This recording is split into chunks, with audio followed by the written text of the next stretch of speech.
जल में जाकर तो इसने स्वयं भूल कर दी है। ब्रह्मदेव के वरदान के अनुसार उसकी मृत्यु जल के भीतर ही हो सकती है, वो भी तब जब उसकी श्वास नली काट दी जाए।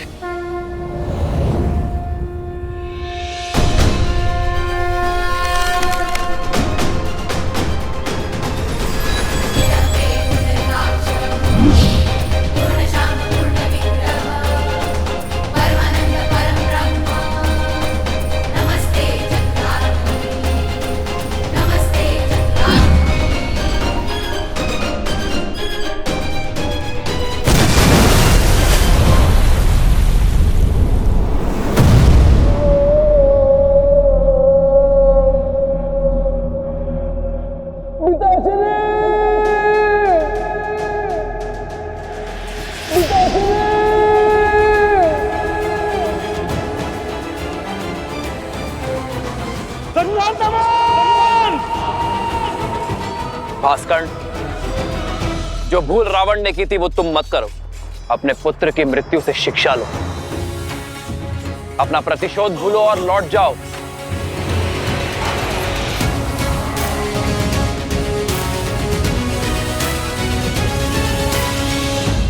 लक्ष्मण,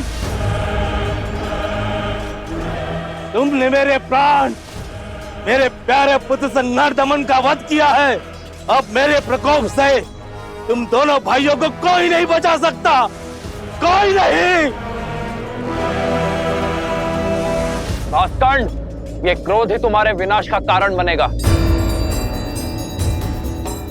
क्योंकि सत्य और धर्म की लौ के आगे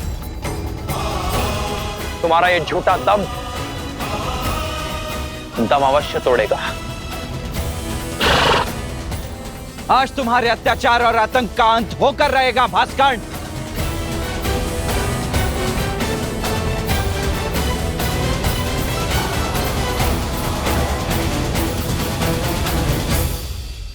पवन पुत्र, तुम्हें अस्त्र नहीं उठाने हैं, किंतु इसके मर्दन के लिए तुम्हारी ही आवश्यकता होगी।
हनुमान,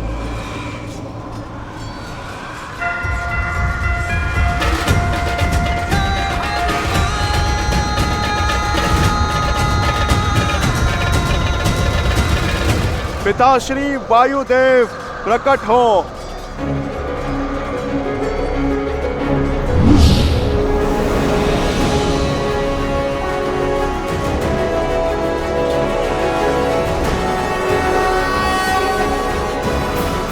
प्रणाम प्रभु। कैसे स्मरण किया पुत्र?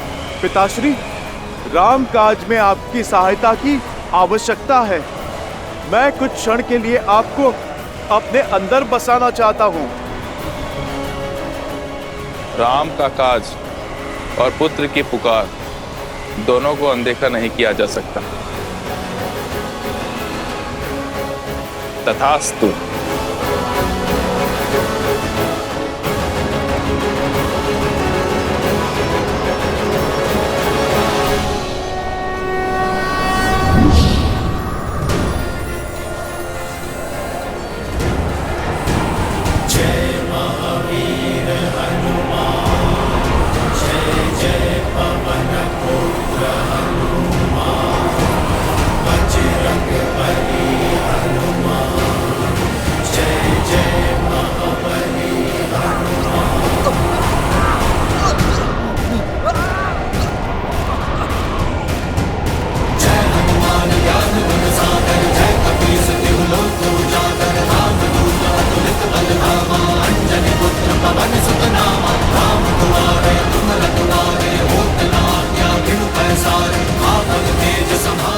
भैया, यदि हमने और देरी दिखाई तो कदाचित हम सभी का अंत हो जाएगा।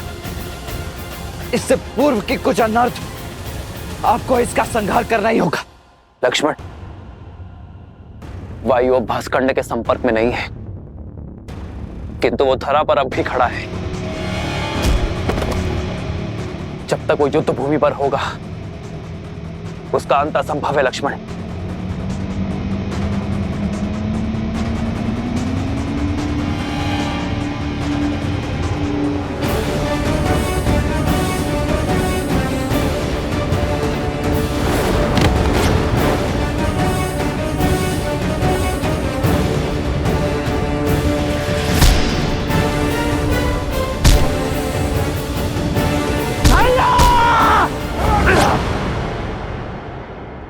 प्रहार कीजिए।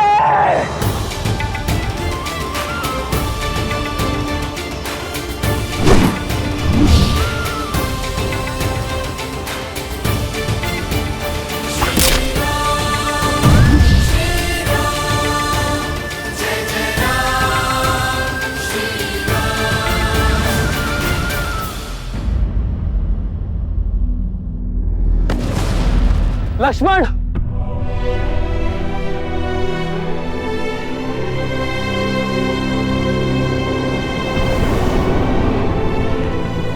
लक्ष्मण, लक्ष्मण, लक्ष्मण, लक्ष्मण, लक्ष्मण, लक्ष्मण, लक्ष्मण, आज तुमने फिर मेरे प्राण बचा लिए। लक्ष्मण,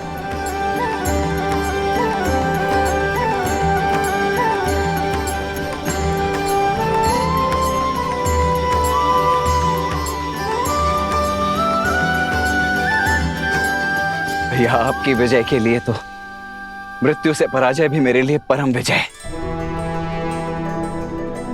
कल प्रातः हम अयोध्या के लिए प्रस्थान करेंगे और वहां प्रत्येक घर पर हमारे विजय की पताका लहराएगी। जाओ लक्ष्मण,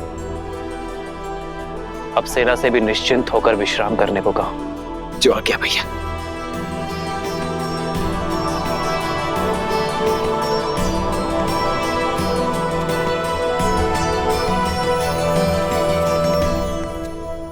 युद्ध अभी समाप्त नहीं हुआ है लक्ष्मण।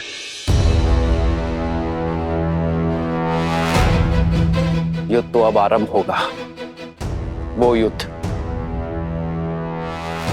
जिसे लड़ने के लिए मैं अयोध्या से इतनी दूर आया।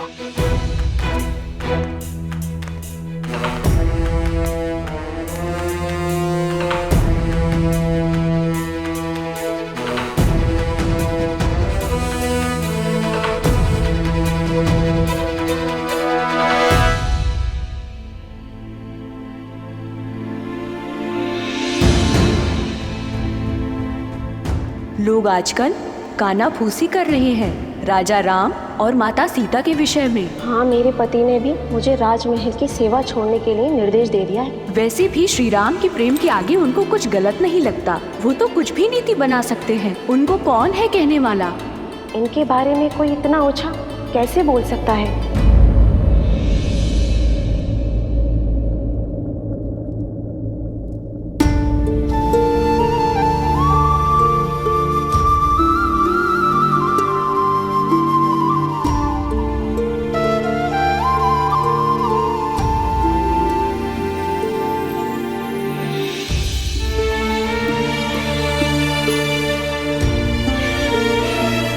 सीता कभी चिंतित हो ही नहीं सकती यार, परंतु एक होने वाली माँ का स्वप्न बिगड़ जाने का शोक अवश्य है।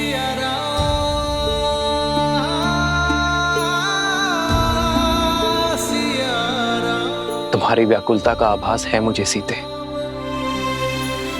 किंतु मुझे एक राजा के कर्तव्य के साथ साथ अपनी होने वाली संतान को असुरी शक्ति से भी बचाना होगा, और ये कार्य मुझे अकेले ही करना होगा। अपनी प्रजा के हित के लिए राम को मृत्यु भी स्वीकार है।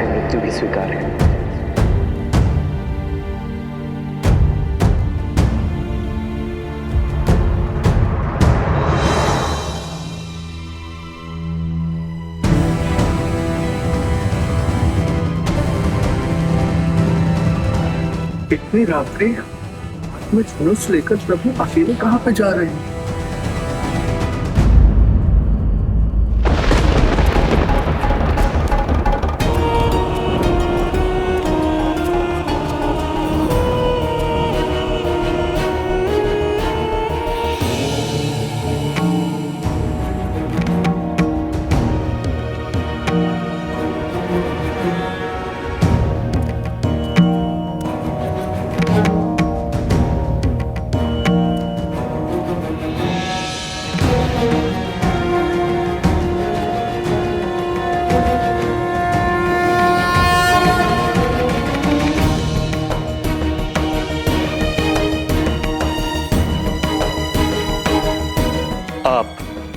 अवध की महारानी है देवी सीता। आपका व्यथित होना प्रजा के हित में नहीं। प्रजा की ही चिंता में हूँ गुरुवर। नागरिकों के विचारों में मलिनता आ रही है और मन में शंका का विष घुल गया है। ये नगर में कौन सी असुरी शक्ति पग पसार रही है गुरुवर?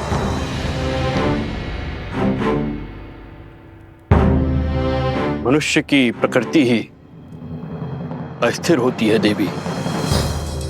सफलताओं के बीच असफलता का भय, यात्रा के प्रारंभ होने में घर छूट जाने का भय, विवाह के समय स्वतंत्रता छिनने का भय, नए उत्तरदायित्वों का संकोच सदा रहता है।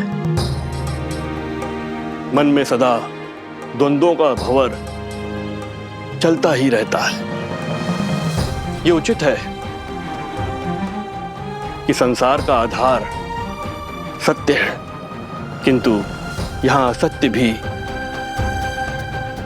उपस्थित रहता है।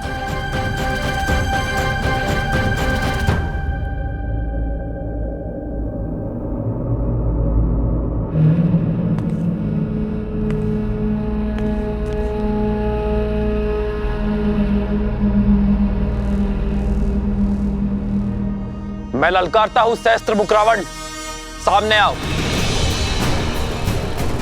असत्य का गुण है कि वो सत्य से दूर नहीं रह सकता। मैं जानता था तुम मेरे पीछे अवश्य आओगे। अब बात और वार छुपकर नहीं, सम्मुख होकर होंगे। हार जाओगे राम, मुझे जितना काटोगे उतना ही मैं बढ़ूंगा। हार जाओगे, पराजय स्वीकारो। छिपने का कोई लाभ नहीं सहस्त्रमुख रावण। राम, मुझे जितना काटोगे उतना ही मैं बढ़ूंगा।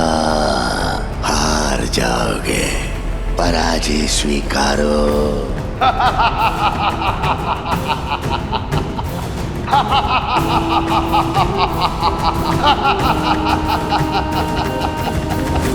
क्या राम राज्य भी भय की छाया में श्वास लेगा? क्या यहाँ भी सत्य और असत्य इतना समीप हो जाएगा कि उचित अनुचित के मध्य की रेखा ही मिट जाएगी?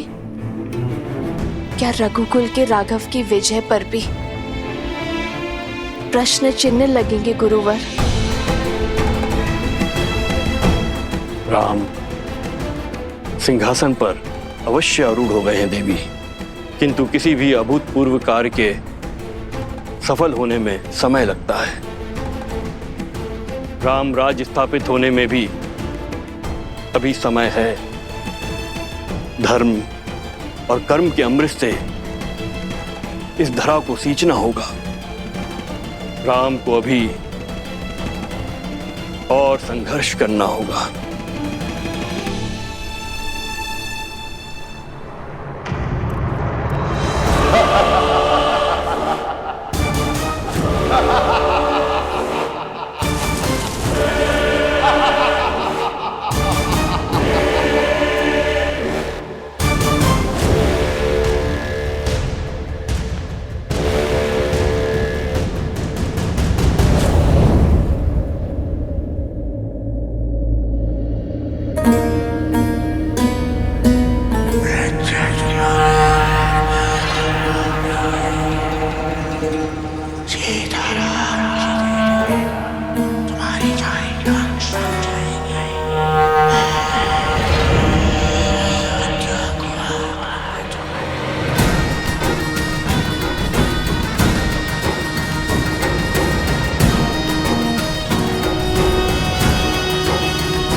क्या इतना सरल लगता है मेरा अंतराम?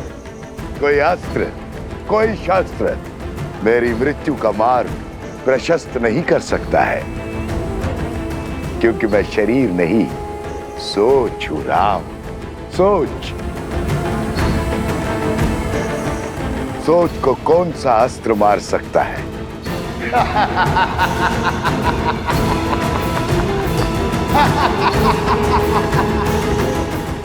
इस असुरी शक्ति को नहीं हरा सकते गुरुवर।